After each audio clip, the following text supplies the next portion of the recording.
Well, hope you're all ready for a wet, hot, no video games summer. Summer Game Fest just been and gone, and pretty much everything was announced with September or October release dates, which leaves me with 3 fucking months to fill now. And we can only do a certain number of Patreon votes. 1. That certain number is 1. Still, it gives me a chance to catch up on some of the old backlog. Oh, Yahtzee, please review Mixtape, cried the people a few weeks back. We all hate it, and also you, so you'll probably get along. Well, thank and fuck you. Still, I was more intrigued when I learned it was developed by Beethoven and Dinosaur, a developer that's exactly as hipster as that name implies, that previously brought us The Artful Escape, a game I actually rather liked, and which shares many of the general themes of Mixtape, being about a young person coming of age in a small town expressing their inner life through music, and being to actual video games what the Matterhorn bobsled ride at Disneyland is to the Donner Party expedition. Also, instead of being about a teenager on a psychedelic odyssey through space and time, Mixtape is about a teenager on an odyssey to the 7-Eleven to bug random patrons into buying them inexpensive wine, and how it was literally the peak period of their entire fucking life. The controversy that boosted Mixtape's profile is apparently that a big serious game reviewer who works in one of those expensive office buildings on the horizon gave it 10 out of 10, and that seemed excessive for a walking sim, with all the in-depth gameplay mechanics of a stick with a bag of revels tied to the end. So now some of you are thinking, here comes Yahtzee wanting to shit all over a thing the mainstream media likes just to boost his contrarian bad boy cred. And some of you are thinking, here comes Yahtzee to big up an unconventional indie game in accordance with his instructions from the wokeness pope, and probably shit on the Trump administration some more to boost his try-hard bearded lefty cred. And the rest of you are thinking, here comes Yahtzee to nambly-pambly both sides of the issue to make himself feel cleverer than everyone else and boost his fence-sitting wannabe intellectual cred. Nambly-pambly? Well anyway, much as I hate interacting with the incidental internet shit-flinging sessions that surround games, I now find myself facing the task of reviewing Mixtape without offending all 3 of those groups, so here we go, time to rise to the challenge. No more stalling. Mixtape is, hey, did anyone else play the 7th Guest remake? I thought it was rather jolly, and appreciably faithful to the original, in that the mansion is laid out exactly the same, and that none of the actors in the FMV cutscenes can act for shit. That said, while in the first game they can't act for shit but in that school drama club kind of way, where everyone's massively overselling the lines and it's kind of fun to watch, as well as record on home video, so you can embarrass them with it in front of future romantic partners, the remake actors can't act for shit in a less interesting, more understated way, where everyone's vaguely attempting to take the job seriously, so that they can build up their resume for when Blumhouse comes calling. And the redesigned puzzles are way too easy. I ploughed through the whole game in like 2 hours, because the original had shit like exchange the positions of all the black and white bishops on a chessboard without them ever threatening each other, and this game is more about trace the lines with your finger to figure out which one will lead David the teddy bear to the picnic come sacrificial rituals site. The only lingering roadblock was right at the end when the final boss was basically a game of snakes and ladders, and only because victory was entirely down to random dice rolls and there wasn't a flip the board and cry button. Oh sorry, I was talking about Mixtape.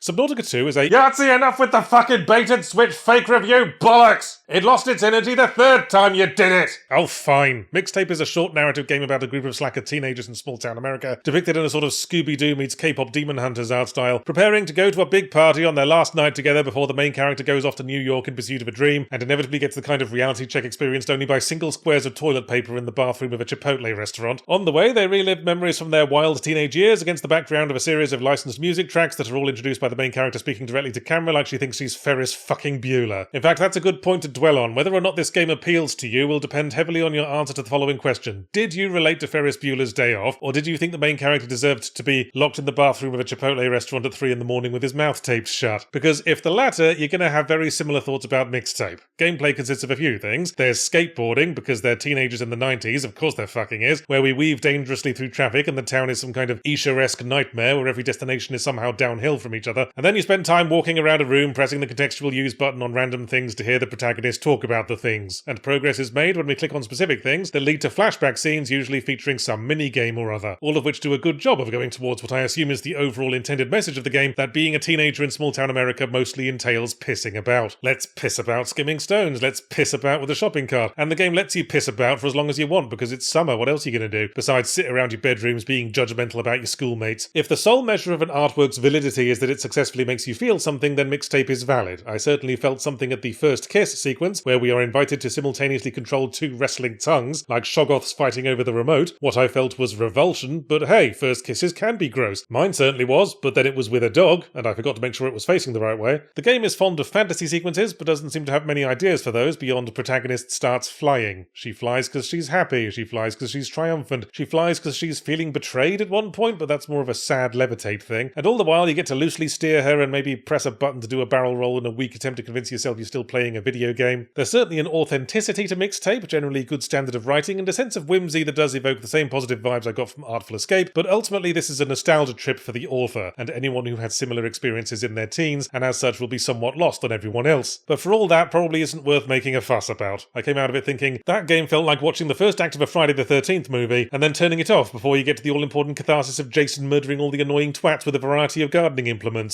But then I spent most of my late teens in my room playing downloaded Nintendo ROMs with daytime TV on in the background, so I'm more nostalgic for Diagnosis Murder.